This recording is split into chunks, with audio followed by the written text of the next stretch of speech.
Why, hello, and welcome everybody to Talking is a Free Action. This is our weekly show where inhabitants of the material plane are lifted entirely voluntarily and not at all against their own volition, and put through a series of challenge rooms and questions so that we can see what makes them tick. To what end, you may ask? Well, blasted if I know. We're certainly not trying to learn all of their weaknesses and flaws for an imminent invasion. My name is the Forgemaster, and I represent the Question Masters, your friendly local inquisitors. You find yourself in my artificery of authenticity, and for your delectation today I have obtained a mortal known as Miss Zanna Gallifrey, a very interesting personage if you don't mind my say-so.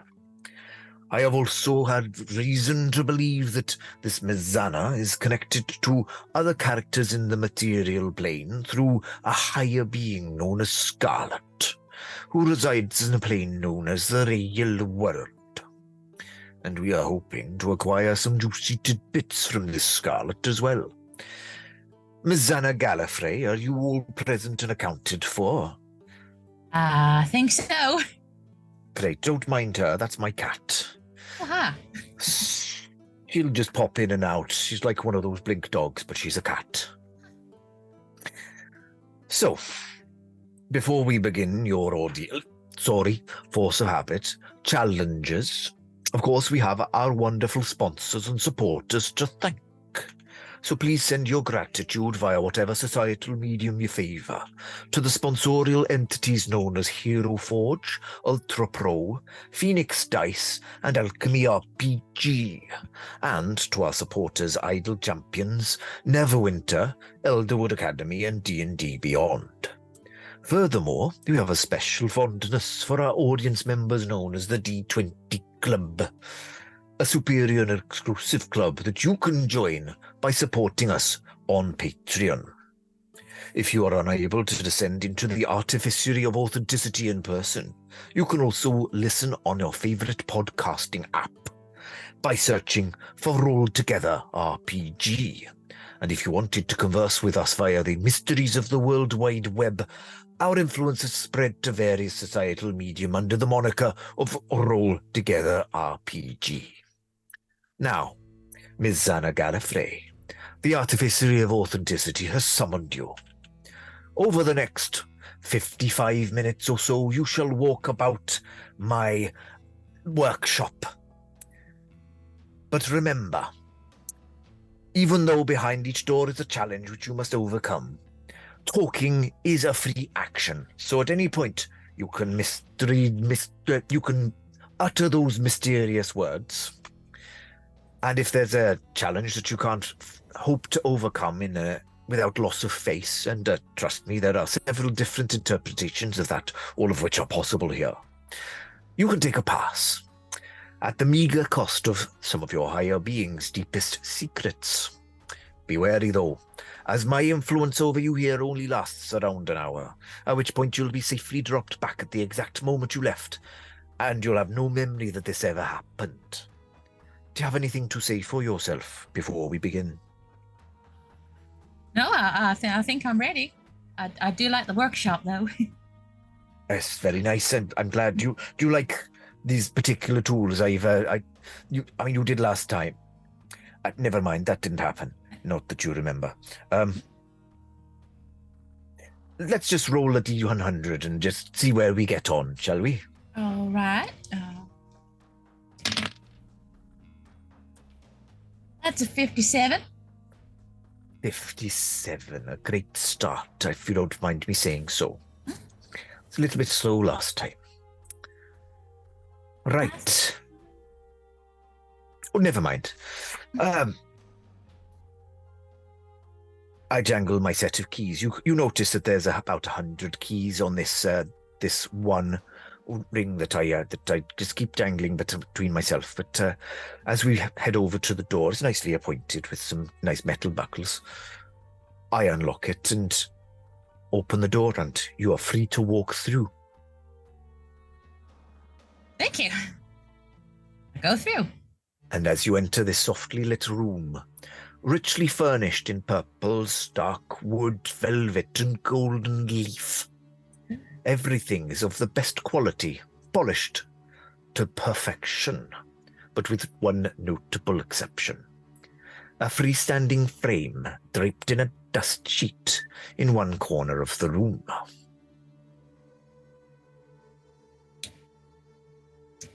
Very nice. Very nice upholstery.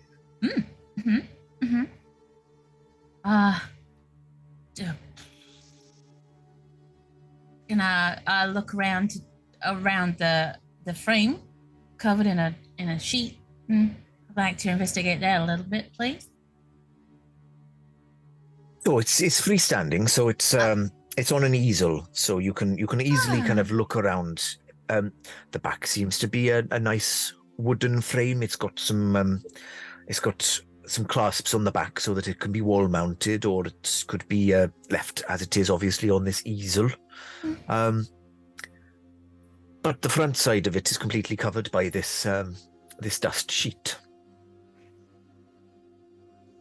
May I take a peek? You may indeed take a peek. Thank you. As you peer under the sheet, it is a finely painted, oil painting, in fact, of you at this exact moment. It appears to be you with your exact outfit that you are wearing right now, down to even the tiniest detail of the specks of dirt and dust that have accumulated on your travels so far. Ooh. And as you look at this seemingly flat, innocuous picture of yourself, the face turns to you and smiles eerily, draws a scalpel and stabs you. What? Now please roll me a dexterity saving throw. Oh, right. Yum, yum, yum.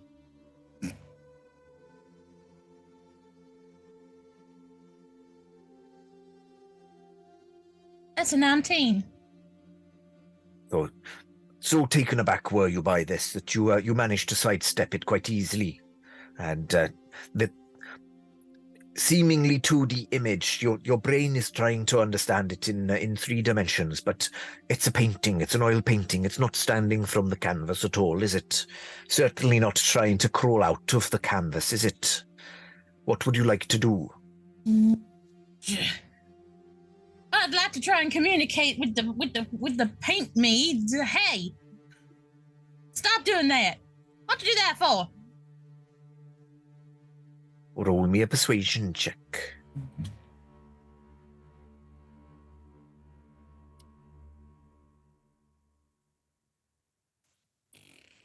That's a 10.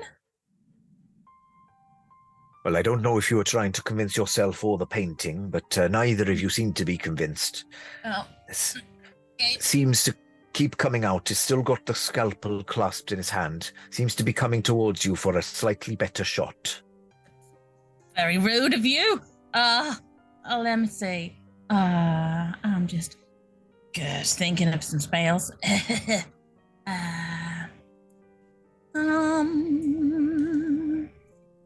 my sheet would behave.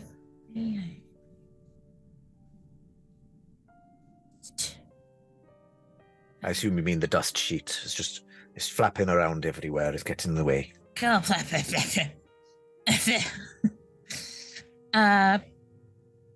May I cast Identify on it to try and distinguish what's going on with it exactly? Try and figure out what is it? Is it magic or is it an illusion or something? Of course you may. So, you cast it with a spell slot. You don't have time for a ritual cast of this one. Nope, okay, it's fine. So you try to identify it, and it seems that this is a magical portrait that it's enchanted so that whoever the next person to look at it will give form to the entity that is already trapped in this painting. It seems to be a little bit confined to what can be interpreted as being part of the portrait. You notice that it's keeping its arms fairly within the confines of the paint of the golden frame around it. It's never trying to kind of reach around the edges. Ugh. All right. Then I'm just gonna grab the dust sheet and cover it back up. Seems to work. You can't see any poking areas. The sheet is flapping in a slightly disconcerting way, but you feel that you've done quite well there. That's what you get. Keep your hands to yourself next time. Would you like to try a different room? Yes, please. Roll me another D100, and I will flip through my key fob. A 99. 99. So, very nice. Very, very nice. So, as we walk into the room, you are hit by an immediate feeling of heat. And as I open the door to the room, you can see that everything is on fire. Oh. The smoke and the flame licks through the doorway, and without even feeling like you've moved through the room, suddenly the room that we are in is on fire, and everything is engulfed in this flame. You can vaguely make a vision of a doorway on the other side, an exit. What do you do?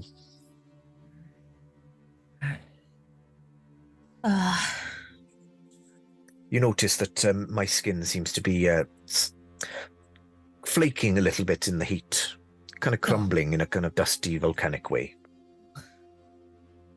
Well, that's fascinating, but I don't really have the time to ask you more questions about that. Slightly more pressing things, I think. Well, yeah, I should think so. Let me see what I got.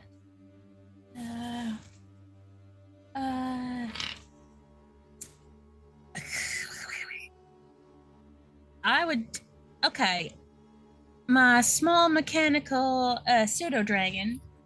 I'm going to ask to help cover my face because he's a good boy and he helps his mama out. Help me breathe a little better, and I'm gonna try and just go for the door, nice and quickly, like. All right, I think I'm going to ask for an athletics check for this one. Oh, it's not my best. Oh, that's a 14. I think 14 is enough. You're able to dart into the room. You can see that there are rafters and different items of furniture that have ignited during this flaming inferno. However, you manage to dodge past them and you get to the exit. You turn the metal door handle. I cover up my hand with a piece of my clothing so I don't burn. So I don't burn my hand at all. Very clever. Thought I might catch you out with that one.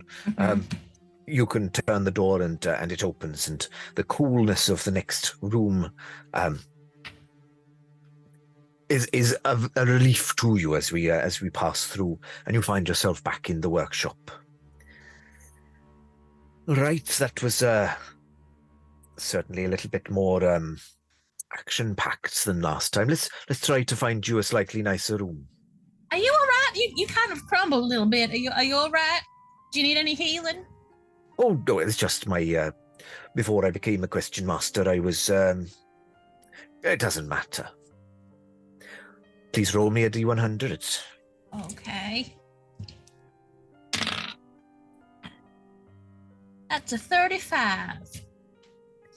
35. That's rather low. I like the high numbers, but I think a 35 will do. Right. So,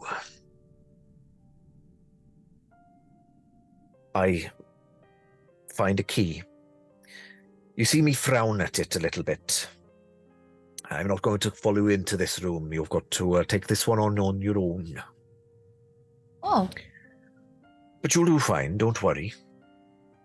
I unlock the door, and you can see that there is a dimly lit staircase leading upwards.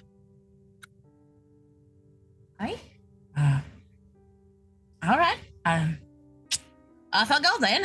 I'll see you on the other side, don't you worry. Oh, I won't.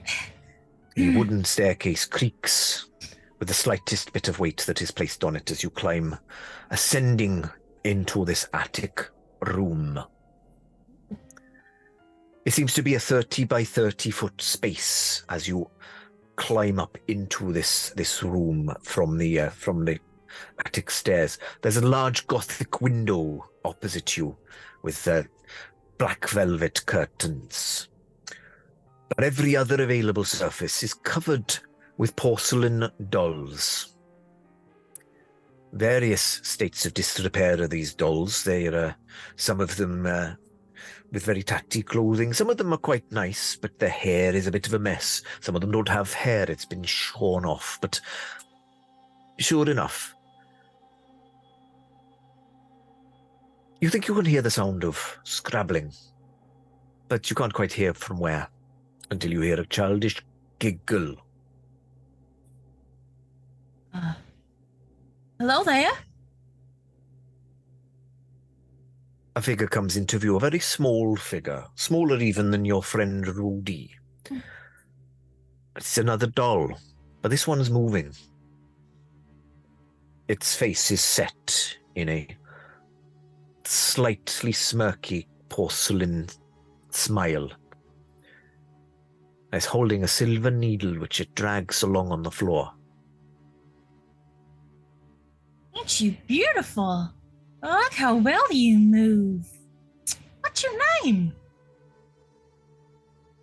The porcelain doll's face doesn't appear to be able to make noises or anything like that, but you do hear another eerie giggle as it wields the silver pin in a fashion that is not unlike a sword, and it goes to poke you with it. Why is everyone trying to poke me? Please, could you make me a Constitution save? Right.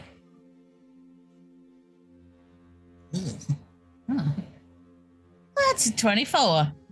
24, that would be enough. You feel a slight jabbing sensation and a tingle as if some sort of magical effect attempted to take hold of you, but nothing happens.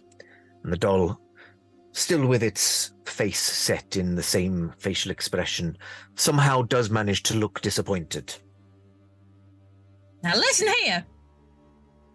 I could help you. I could have fixed you. I could have helped fix your fence, but you go and poke me with a needle. How rude of you. Stop it. Roll me a intimidation check. Scold you? With advantage, I think.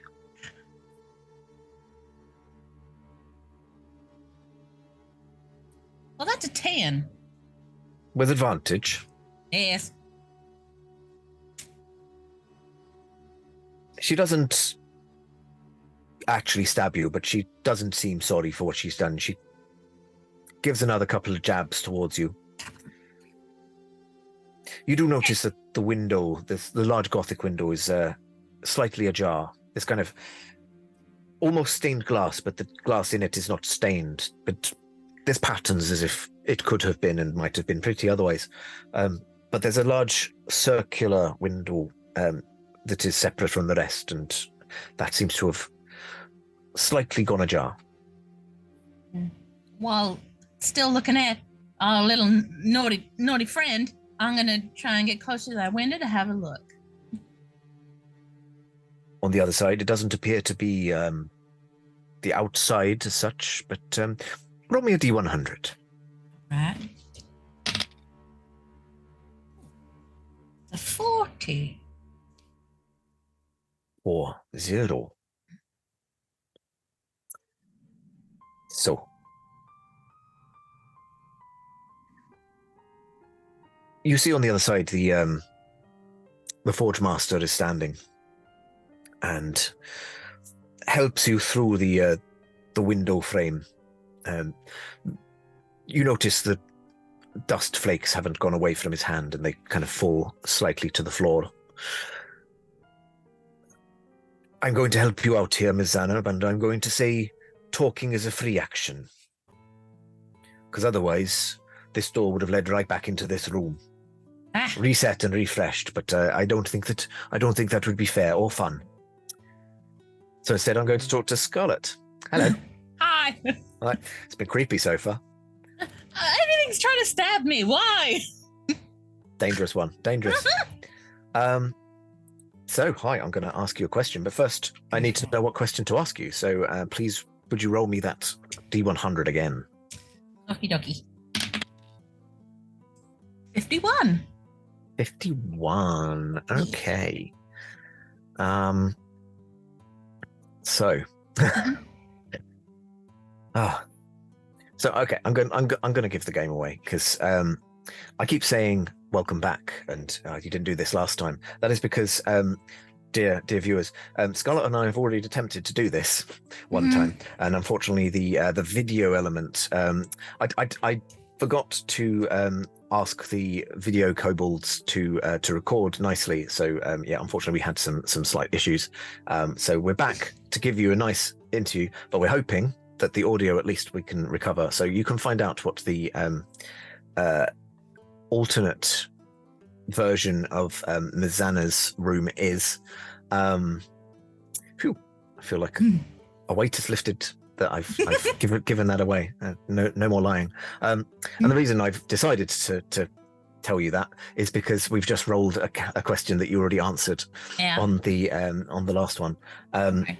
I mean, I could give a slightly different spin on it, but I think I'm actually just going to go to one of the other a question on the other side of it. So the question is, The Dragon Within by Tine Vandermeer is a classic, obviously, but what would your character name their tell-all memoir? And what juicy secrets or illicit affairs might be revealed? So Miss Zanna's autobiography, what would it be called? And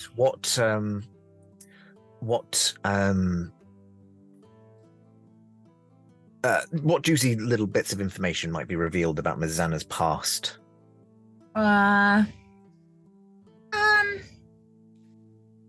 Probably it would be a lot about her family.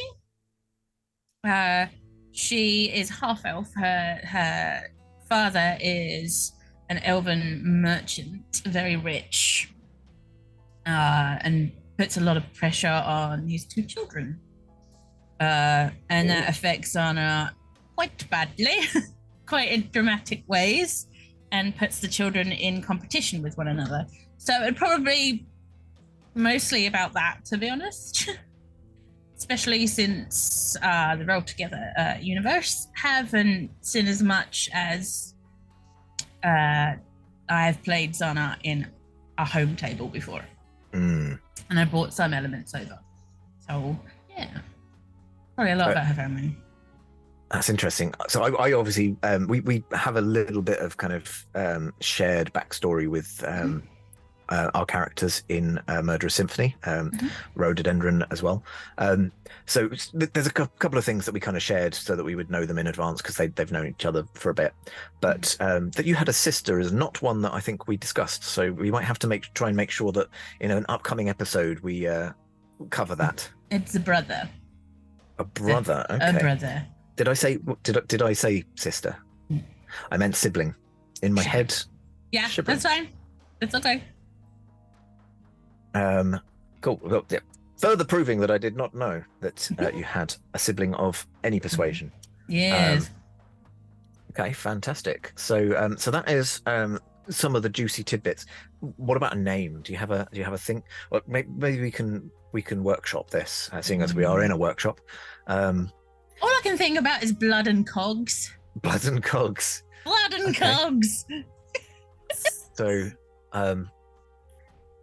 so like maybe behind the clock face or something. Ooh, that's good.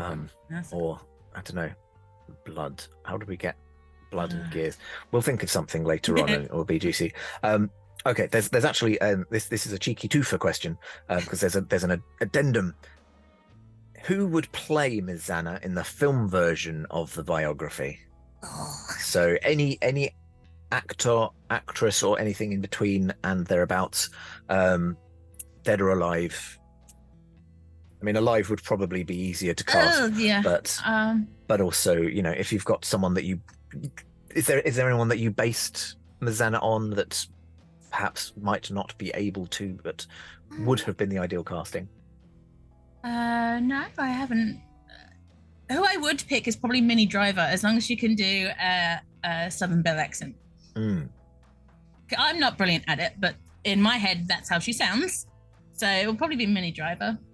Don't do yourself a disservice. I have never been, never thought that it wasn't convincing. Thank you. This is coming from someone who is also not American, and therefore, people with the actual accent might disagree with me. Apologies. And they would be. I love you. they would be well within their rights to do so, I suppose. Do you want to roll another question? Sure. Sweet. Yeah. That's a 77. 77, right? Let's see if this is a new one. Okay, I can't recall. What would you say to a new player? So, if you were giving advice to someone who has just started out as a hobby, what advice would you give them?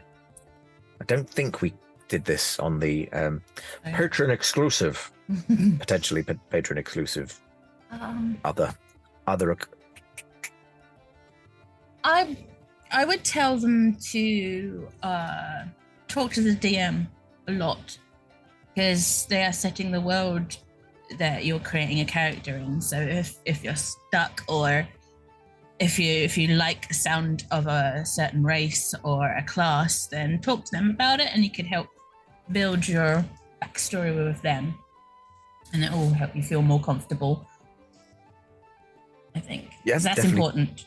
That is really important to me anyway, like having a really open dialogue with my DM. That's all. Yeah, I mean, especially because there might be, I don't know, characters or such, like it's always nice to be able to weave in some of the characters, NPC, like any important NPCs to them. You might need to give them a story hook and that sort of thing. So yeah, definitely. As someone who enjoys DMing as well, yes, please talk to us. If you're like, I want to be an assassin, and then your DM can be like, okay, there's an assassin guild in this city. Do you want to be based there? That kind of thing. Exactly. And also, sometimes you might not know what exactly you want to do. So, they will be able to give you the steer. Yeah, I'll probably extend it to say, like, talk to your group as well, because there's no point saying, I want to make this, chaos goblin, and actually everybody else is playing paladins and they're going down the lawful good route, and you're just like, whoa. Burn at everything. No, I think that would be quite a fun balance. That sounds like a fun balance, to be fair.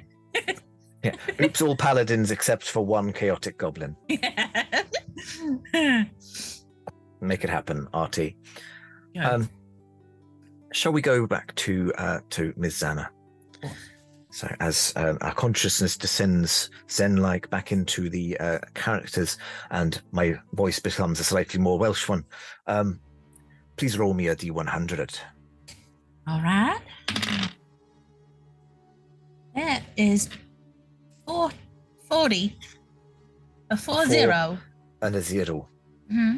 We are doing really well at avoiding...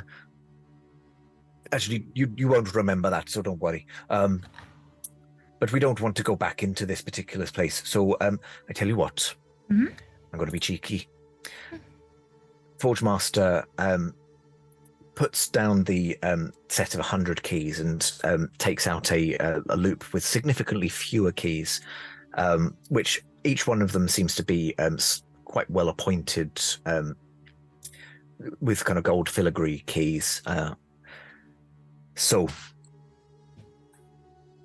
puts the key into the lock and opens the door. So, as we walk into this room, again, you're kind of assaulted by heat. My accent goes when I'm improvising, clearly.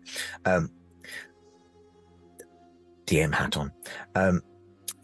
As you realize you're kind of stepping into a it appears to be like an active volcano.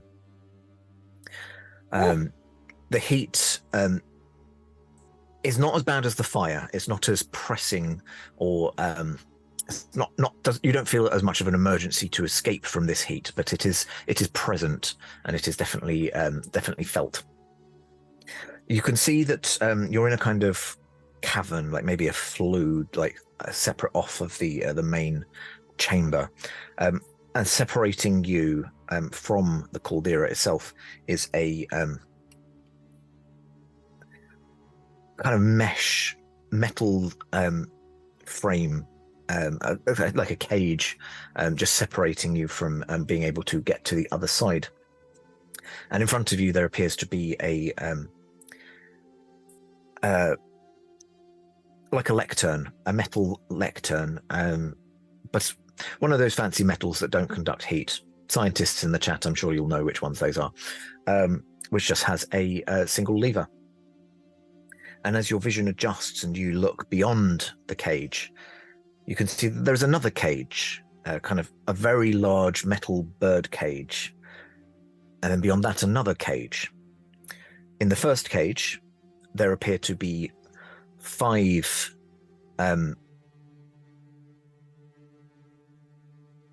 people who seem to be dressed in garb that would potentially look like they were in the penal system, potentially kind of rogues, robbers, people serving some time. And in the distant other cage, you can see someone who is dressed in clerical robes. Does Miss Zanna have a particular deity, or not overly religious? I'm open to such things, but I haven't chose a particular deity, no. Okay. Well, this one appears to be a priest of Lathander, a Dawn Lord.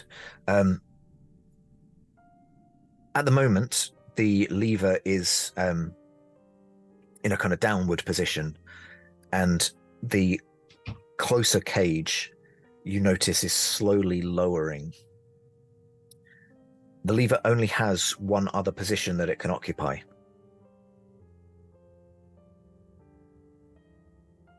Do you try to save the 5, but at the expense of the 1? Ooh. Or do you try to do something completely off the wall using your character sheet and powers? And I'm going to attempt to go back into my my Welsh voice now that I'm not improvising off the seat of my pants.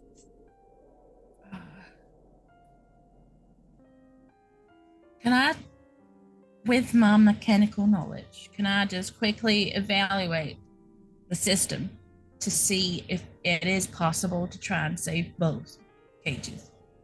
Absolutely. I will allow, given that you are an artificer and in the this is one of your preferred things, I will say that you can either roll me an Arcana check or an investigation check. Or just in case neither of those are particularly in your wheelhouse, I will allow a perception check just to observe what's going on. I shall do investigation, if I may. And I rolled a 1. That's for an 8. For an 8. I mean, if you rolled a 1, that's a 1 is a natural 1 is a 1. Well, that's an 8, but you know, fine. The heat is a little bit too omnipresent. The urgency of the cage that is oh no, slowly going down. It's all a little bit too much, and you're getting a bit too flustered to discern anything from the mechanical elements of this. I mean, let's be honest. Trap. Yeah. All right. Are there locks on the cages? Like doors where they went in? At least. Can I see that? What's your passive perception? my passive perception is 10. My passive investigation is 11. No, it's 17. Beg your pardon. 17. 17. All right. At a glance, I would say that having entered this room, you did manage to discern that there are indeed doors on these cages. However, between you and the cages is another cage, keeping you in this little area. And there doesn't seem to be really anywhere to get out onto from these cages. But I do have a mechanical pseudo dragon who could fly thieves' tools to the 5 vagabonds who probably one of them would know how to pick a lock. I think that that's a fair assumption. Right. Okay. The cage that you're in is not quite big enough for you, but for your pseudo dragon certainly could squeeze through. All right. Yes. So carries the thieves' tools through. Go, Archimedes, go! Please roll me a sleight of hand check and add your proficiency bonus if you do not already.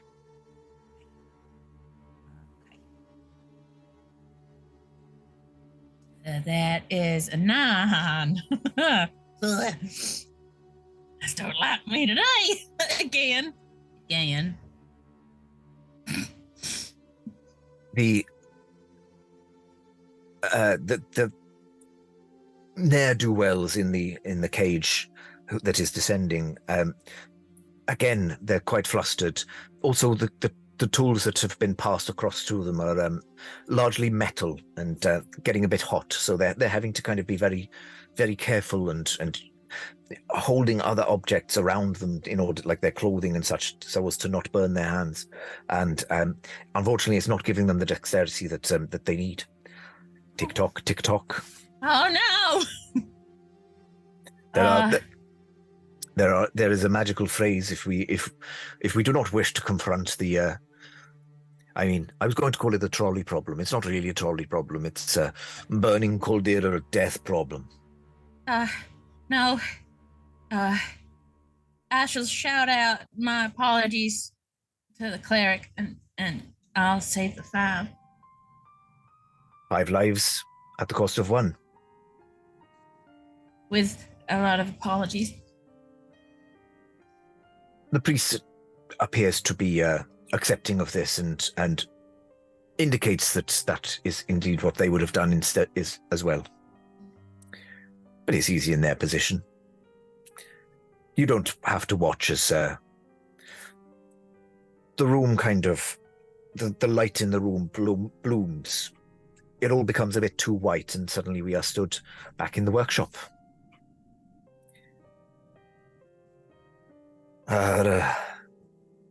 I'm sorry about that. Would you like to roll a D100? All right. Archimedes. I can see maybe why these rooms have not been vetted by the rest now. It's a 67. 67.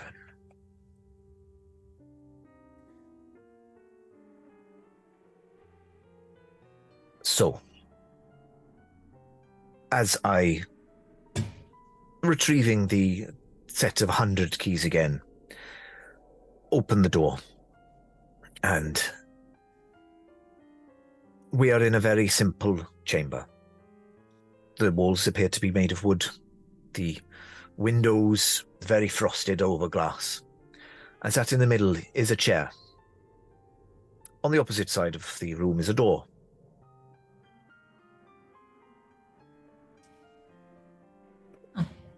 Sorry, this seems to be one of the empty rooms. Would you like?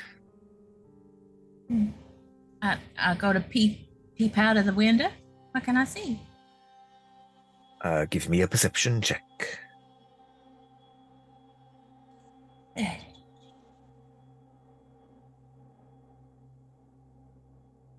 That's 3. 3. There appears to be some sort of blizzard on the other side. So these windows, in addition to being frosted glass, they appear to be extra frosted on the other side. It's impossible to tell.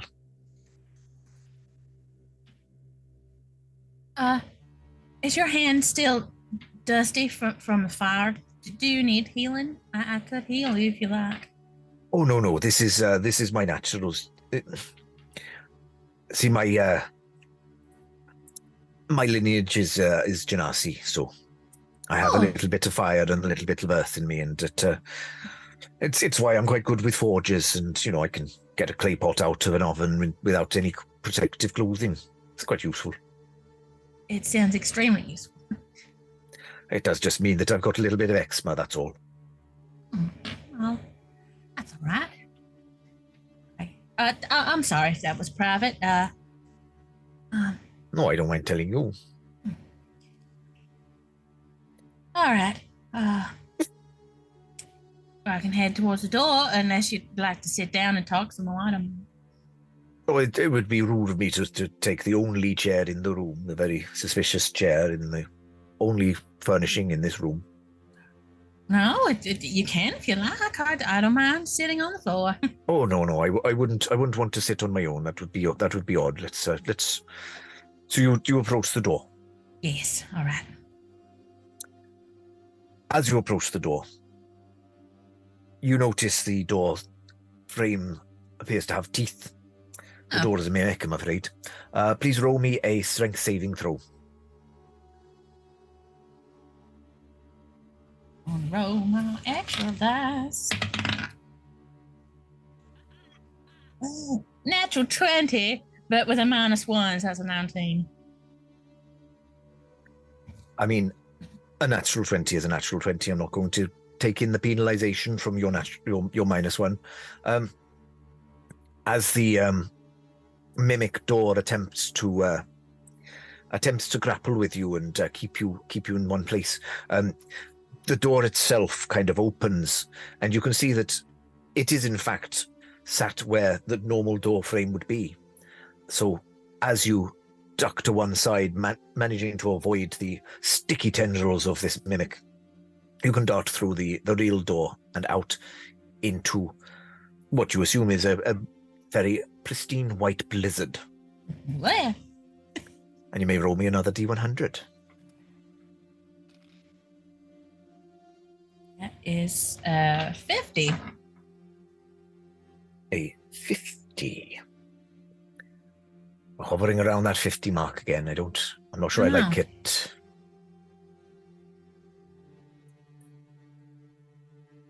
So, the blizzard subsides. And instead of finding ourselves outside, we are in a dark room. The whiteness of the snow seemed to be bringing with it some ambient light, but as it dies down, there is no light in this room. It is dark. One would assume filled with traps, monsters, and nightmares to make you rue the day that you were born. Dark, silent, full of shifting shadows, which you notice is cast by a lit-up button on a podium in the center of the room. What would you like to do? I'd like to go and try and investigate the button. All right. Please roll me an investigation roll.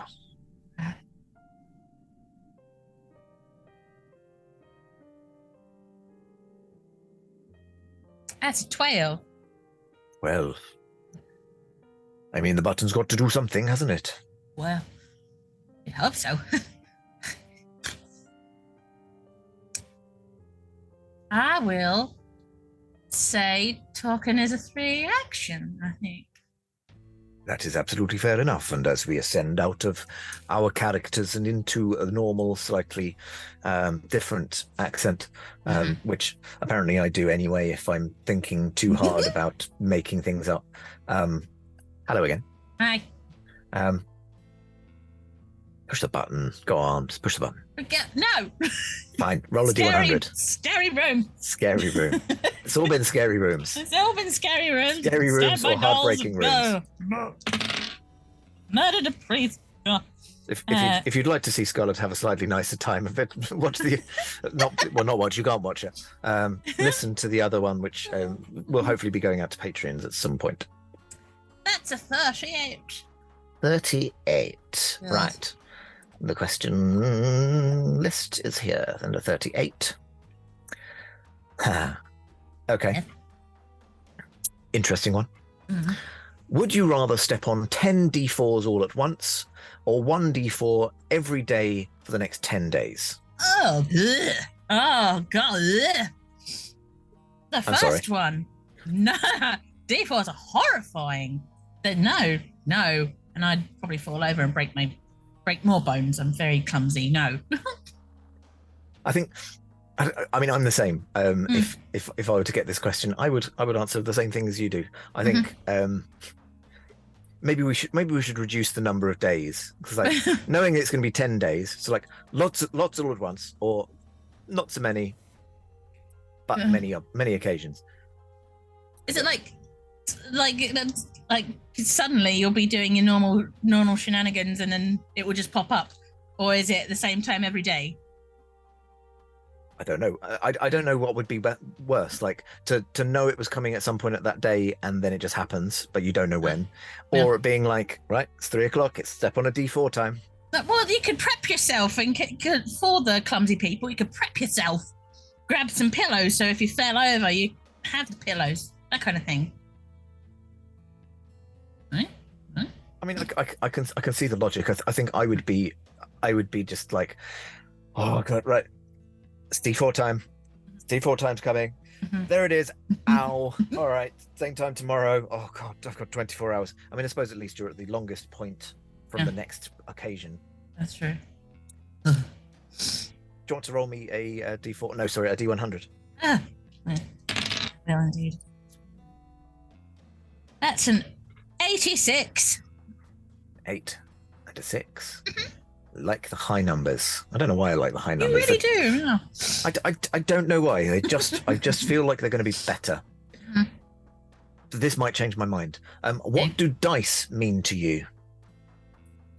What do dice mean to you? I guess so. My interpretation of this question would be: are you sentimental about dice? Like, are you someone who reveres them, thinks that they have different personalities, or are they just tools for the job? I have a large chest full of dice. Ah, so you're a dice dragon or a dice goblin? Dice dragon, obviously. Yeah, I love. Definitely a dice goblin thing to say. I love finding unique ones and pretty ones. Like my favorite ones I have on me all the time. The skull and moss ones, just 'cause it's cool. I have big clunky ones. I have my collection. And I have my Vampire Masquerade dice in there too. Which is still pretty. Do you buy a different set for each character that you play then? If I'm at an actual table. Hydrate. If I'm at an actual table, yes. If it's online, no. Yeah. D&D Beyond slightly too convenient to. Yeah. I don't know. I've as an estimate, how many sets would you say you've got? In tens? Nearest 10? 20, maybe. 20-ish. Okay. Mm-hmm. So not like multitude. Oh no.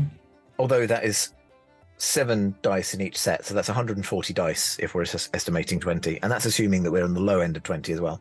Yeah. I like dice. I definitely, I have quite a few sets. I'm probably more in the 10-ish. Although that said, I did recently buy some dice, but that was only because I needed to make the postage up and I couldn't find anything else I wanted. That's the only reason. Right. Obviously. Well, obviously. But I did go for pretty purple ones. So. See? Prettier the better. Yeah. Those have been very dice orientated questions. Mm-hmm. I'm gonna get another one out of you. I'm just gonna squeak another one. So please roll me that D100. And what dice are you using? Seeing as we're on a what are the nice dice? The skull and moth. The skull moth. That's why it was straight to hand. I have them right here. Yeah, I have them right on my desk all the time when I play anything. Because, look, dice. You probably noticed that dice rolls are not my forte. I'm a little bit cursed, so I will go for the option of D&D Beyond or just a regular dice. Slightly on the other side of the scale to Rebecca and her blessed dice. You unfortunately have you've got the other side of that coin. I've got the Will Wheaton effect. That's me. The Will Wheaton effect. Yeah. I've actually rolled 100. Wow. Yeah. Now, if I remember correctly, I think we, spoiler alert, may have rolled 100 last time. Yeah. But reading this question, I think we did it on the rooms. So you've now had number 100 on the rooms, and this question on the question list, number 100.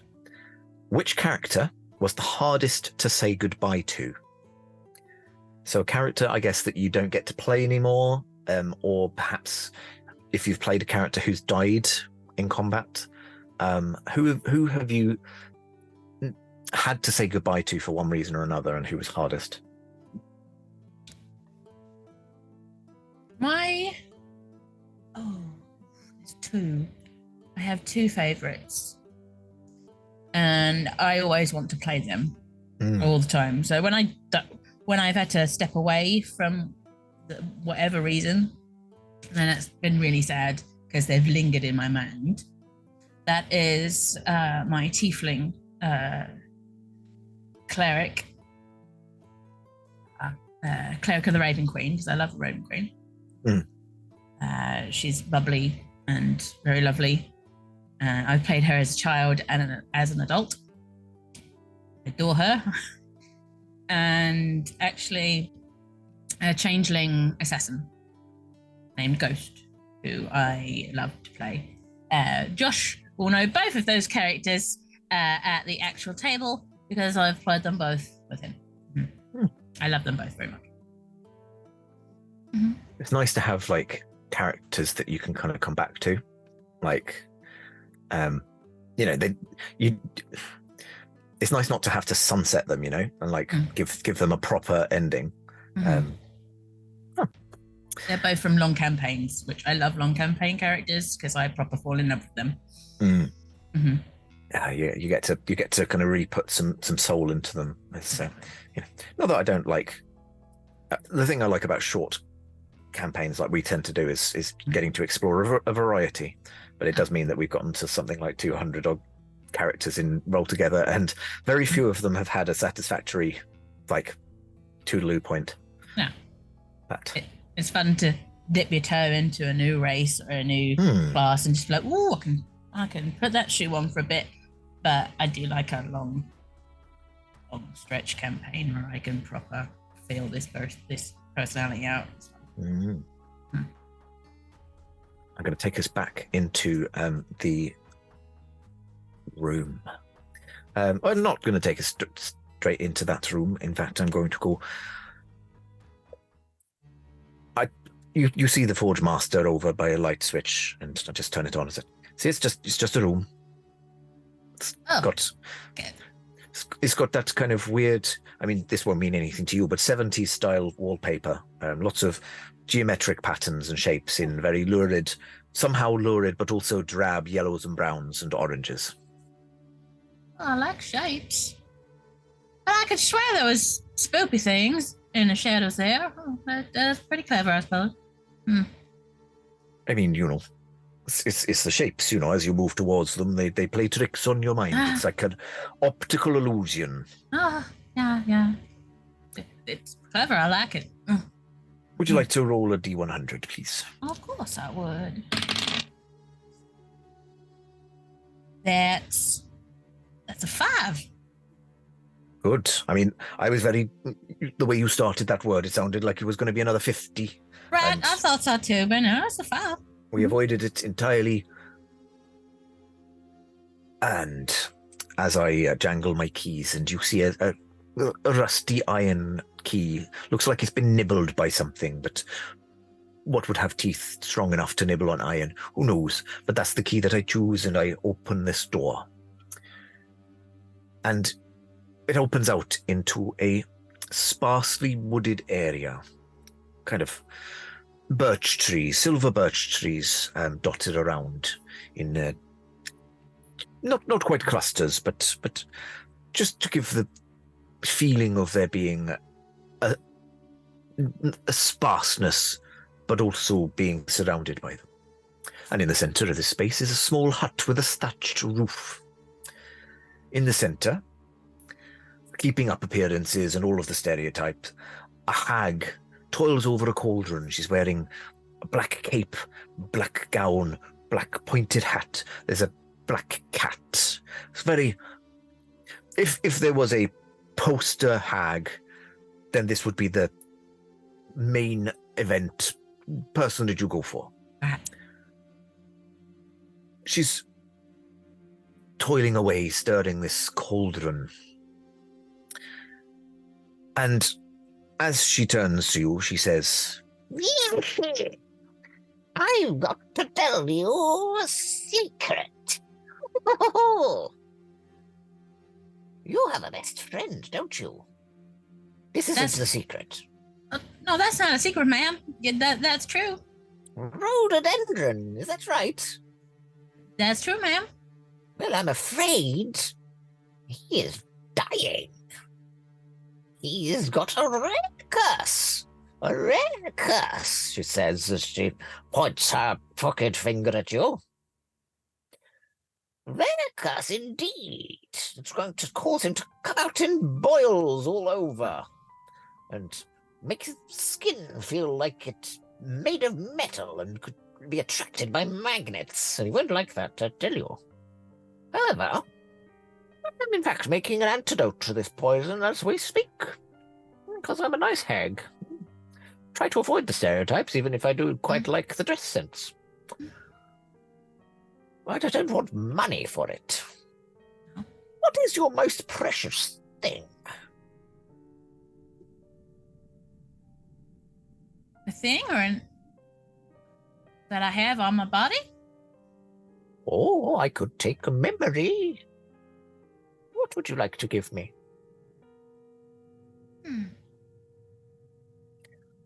Well, I'm going to stop making the stirring motion now. Can give myself rheumatoid arthritis in my elbows if I'm not careful. To help Rhodey, I would give up a memory. Sure. What memory would you count as being the most precious one? That would be of my mother. Oh, a particular memory of your mother, or just the memory that you had a mother? That might be a bit big. Give me a specific one. All right. When my mother congratulated me on my first invention. Papa wasn't that interested in it, but Mama was. Well, this sounds like a memory that is very precious to you, but I feel like I may be, in fact, helping you in other aspects by taking this away.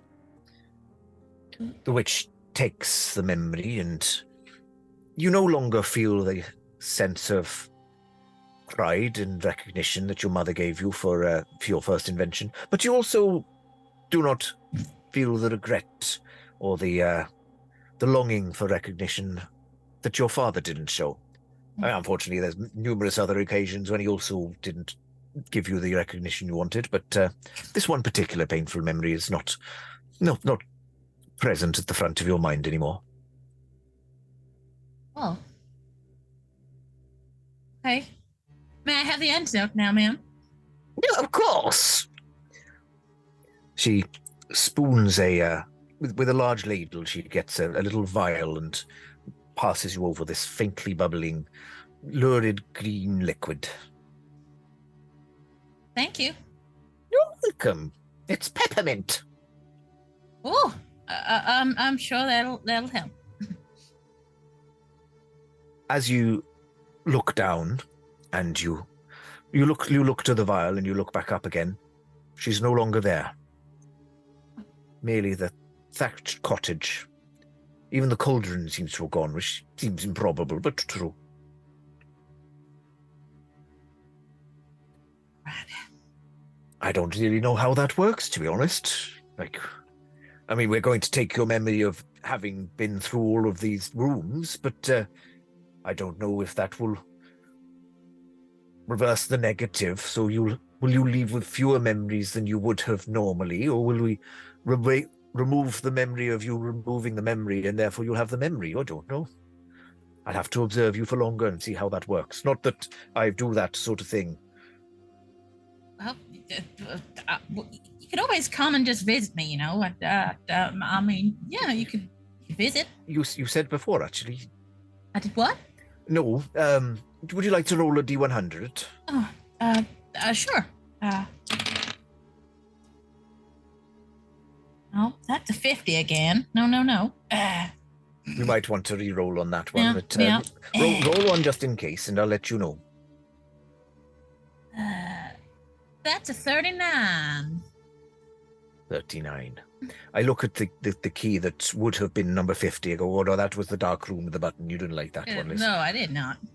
I think I'd like to be a little bit kinder to you. 39. Oh, no. You recognize the room that was filled with porcelain dolls. All right, third time's a charm. All right, okay.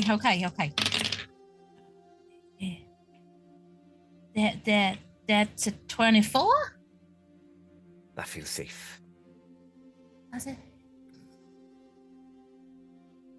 The room that the key that I take is it appears to be a chub key, just like a little flat key, painted in a kind of stripy pink and green pattern. And as I approach what appears to be an innocuous tree, I put the key into one of the knots of wood, turn it, and a door out of nowhere just appears in the wood. And a smell of salt and sea air comes through the door. And as I lead you through, you are in what appears to be a seaside town. You are on the beach front. You can see that there are little wooden cabins, too thin to live in, but perhaps enough to get changed into some nice beachwear. You look down and you notice, in fact, that you are wearing beachwear. What would Miss Zanna's beachwear comprise, would you say?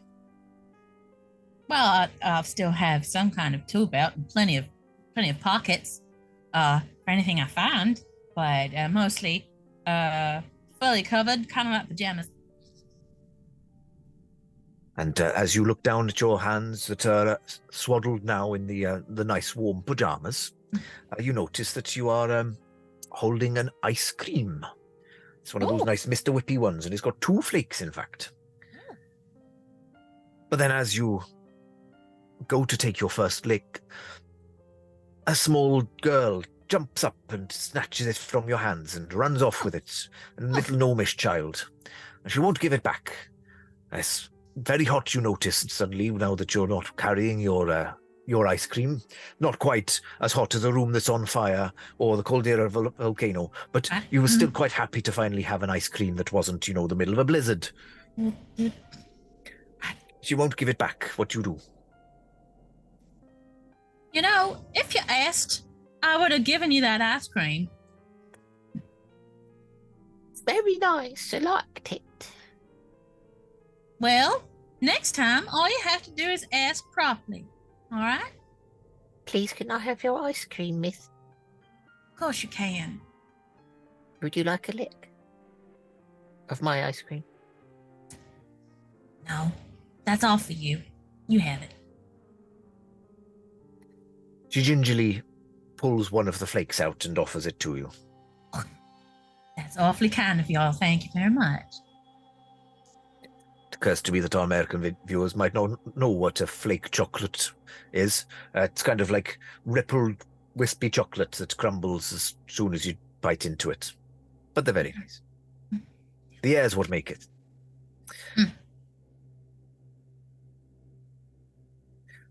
And as you look around at the Forgemaster, who is still wearing the heavy leather apron and forging clothes because, who has time to go out and buy beachwear, you see that he's looking at a pocket watch. It's a little bit of consternation.